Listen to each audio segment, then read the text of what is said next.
This channel does not promote any violent, harmful, or illegal activities. All content provided by this channel is meant for an educational purpose only. খবরে অরিন্দম শীলের কর্পূর ছবি। বাংলা রাজনীতির ইতিহাসে তোলপাড় করা ঘটনা মনীষা মুখোপাধ্যায়ের অন্তর্ধানকে ভিত্তি করে এই ছবি। সাহিত্যিক দীপান্বিতা রায়ের অন্তর্ধানের নেপথ্যে উপন্যাস অবলম্বনে তৈরি হচ্ছে এই ছবি। এই ছবিতে সবচেয়ে বড় চমক, এক রাজনৈতিক দলের রাজ্য সম্পাদক ও সাংসদের চরিত্রে অভিনয় করছেন তৃণমূলের রাজ্য সাধারণ সম্পাদক তথা প্রাক্তন সাংসদ কুণাল ঘোষ। রয়েছেন ঋতুপর্ণা সেনগুপ্ত, সাহেব চট্টোপাধ্যায়, অনন্যা চট্টোপাধ্যায়। মঙ্গলবার শহরের একটি নামজাদা হোটেলে প্রকাশিত হল ছবির লোগো ও অভিনেতা অভিনেত্রীদের প্রথম লুক। অভিনয়ে অভিষেক হয় রাজনীতিবিদ ও সাংবাদিক কুণাল ঘোষের। ৩রা জুলাই থেকে চলবে ছবির শুট। আমার বন্ধু অরিন্দম শীল এটাকে পলিটিক্যাল থ্রিলার বলছে, আমি এটাকে বলবো সোশিও পলিটিক্যাল থ্রিলার। মানে আমাদের সমাজের মধ্যে থেকেই কতগুলো বিষয় যেগুলো 97-এ গল্পটা দেখানো হচ্ছে, কিন্তু গল্পটা খালি 97-এর গল্প বলে আমার মনে হয়নি। যার ফলে এটা যখন 2019-এ এসে পড়ছে তখন সেটা একটা অন্য রেলিভেন্স পাচ্ছে।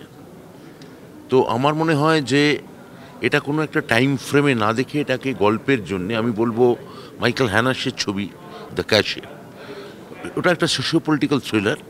ওটা যেভাবে একটা কালখণ্ডকে তুলে ধরে, এই ছবিটাও সেটাই চেষ্টা করছে। আমি কাউকে কোনো কপি করছি না, আমাকে পরিচালক সেটা বলেন উনি। আমার পরিচালক একটি ঘটনার উপর দাঁড়িয়ে লেখা একটি উপন্যাস, এবং সেই উপন্যাস থেকে তিনি আবার একটা পলিটিক্যাল থ্রিলার করছেন, আমাকে একটা ক্যারেক্টার বুঝিয়ে দিয়েছেন। আমি অন্য কাউকে কোনো নকল করছি না, আমি ওই স্ক্রিপ্টটা অনুযায়ী ক্যারেক্টারটাকে বিল্ড আপ করছি under the guidance of director. তুমি এতদিন নেতা ঠিক বলবো না, কিন্তু নেতাদের সঙ্গে মানে একদম সম্পৃক্ত হয়ে সবসময় থাকো, এবার তুমি অভিনেতা। কারা বেশি ভালো অভিনয় করে, অভিনেতারা না নেতারা? প্রত্যেকটি মানুষের মধ্যে একটি অভিনয় সত্তা আছে। আপনি টিভি দেখছেন গুছিয়ে, বাড়িতে একটা ভয়ঙ্কর সিরিয়াল, একদম ভয়ঙ্কর একখানা ঝগড়ার মুহূর্তে পৌঁছেছে, সেই সময় একটা টিং টং করে বেল বাজলো, খুলে দেখলেন আপনারই কোনো পরিচিত, তিনি একগাল হেসে এসছেন, আপনি চূড়ান্ত বিরক্ত হয়েছেন, কারণ আপনার সিরিয়ালটা আপনার দেখা হচ্ছে না এবং ঘটনাটা এগিয়ে যাচ্ছে, কিন্তু আপনাকে হাসি মুখে বলতে হবে ওমা তুমি কতদিন বাদে এসো, তা আপনি অভিনয় করছেন না।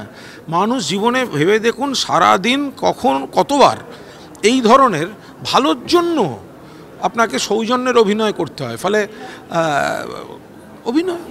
কুণাল ঘোষ যখনই থাকে কোনো বিষয়ে কথা বলেন, অনেক সময় এখন সিনেমার বিষয়ে কথা বলেছে, সিনেমার জগতে যারা তারা অনেক সময় আমাদেরকে বাইট দিতে গিয়ে বলেছে কুণাল ঘোষ তো সিনেমাটা বোঝেন না, উনি অন্য বিষয়ে কথা বলেন। এখন কি সেটাও আর তারা বলতে পারবে? আমি বুঝি কি না বুঝি সেটা এবার তারা ভালো করে বুঝবেন। কুণাল এ পর্যন্ত যে কটা দিন এসেছে একদম একজন অভিনেতা হিসেবে এসেছে। অভিনয় নিয়ে কথা হয়েছে, সিনেমা নিয়ে কথা হয়েছে, তার বাইরে রোজ চর্চায় থাকা কুণাল একবারও রাজনীতি নিয়ে কথা বলেনি। এইটা is the constitution of that man, এবং সেটাকে রেসপেক্ট করা প্রয়োজন। কুণালদা একটা রেভিলেশন এখানে। আমি বলবো যে কুণালদা এত সুন্দর অভিনয় করছেন এবং দারুণভাবে কুণালদাকে পাওয়া যাবে এই ছবিতে একটা নতুন অবতারে, তার নতুন দিক আমরা দেখব। এবং তার সাথে সাথে আমি বলবো লহমাও আছে এই ছবিতে, মানে লহমা একটা দারুণ চরিত্র করছে। আর লহমা এই ছবিতে একটা খুব সুন্দর চরিত্র পেয়েছে, যেটা মানে আলটিমেটলি একজন মানে নিউ কামারের জন্য খুবই ভালো একটা চরিত্র। ব্রাত্যদা আছেন, সাহেব আছে, অনন্যা আছে, এবং খুব সুন্দর একটা কাস্টিং। ভীষণ একটা সাদামাটা ব্যাপার আছে, কারণ তখন মানে ওই সময়টা, মানে যেই সময়টা আমরা নিয়েছি সেই সময়টা কিন্তু খুব একটা মানে সাজগোজের দিকে মেয়েটির কোনো নজর ছিল না। খুব সাদামাটাভাবে সে একজন ইনস্টিটিউশনে মানে মানে একজন মানে অফিসের কর্মী এবং প্রফেসর, তো অবভিয়াসলি ইনস্টিটিউশনের ভেতরে থাকলে যতটুকু সাদামাটাভাবে সাজা যায় ঠিক সেটাই করেছে। জেনারেলি রাজনীতি করি বলে ব্যাপারটা এরকম প্রশ্নের উত্তর দিতে হয়, সেক্ষেত্রে প্রশ্ন করা একেবারে অন্যরকম। এটা ভীষণ রকমভাবে ভালো লাগা এবং এটা ইন্টারেস্টিং এবং সবচেয়ে বড় চ্যালেঞ্জিংও, জানো, কারণ ক্যামেরার পিছনে একরকম এবং তুমি পিছনে থেকে কাউকে কিছু বলছো, এবং সেটা উত্তরটা তো আমরা জানি যে আমরা কী দিতে পছন্দ করি, সেক্ষেত্রে প্রশ্নটা ওই রকমভাবে জীবনে আসে। এক্ষেত্রে সিনেমা এটা উল্টোটা। এটা বেশ ভালো লাগা একটা, কাকে ফলো করছি, this is again a $1 million question. যদি আমার ডিরেক্টর আমাকে বেশ কতগুলো রেফারেন্স দিয়েছেন, এগুলো ক্রমশ প্রকাশ্য, এখনো 18 দিন এবং আরেকটু সময় যেতে হবে। তবে পার্টিকুলার একজনকেই তাকেই দেখে ফলো নয়, বেশ কয়েকজন রেফারেন্স এবং তাদের কিছু কিছু ক্যারেক্টার সেইটা অ্যাডাপ্ট করে একটা মিক্সচার অফ নতুন, যেটা কাউকেই ঠিক নকল না, আবার অনেকের ইন্সপিরেশন। তুমি নেতা, তার সঙ্গে সঙ্গে অবশ্যই অভিনেতা, সব থেকে বেশি অভিনয় কারা করো, অভিনেতারা না নেতারা? এই অরিন্দম শীলের এই ছবিটা, এটা একটা জার্নি যে নেতারা কি করে অভিনেতায় উত্তীর্ণ হলো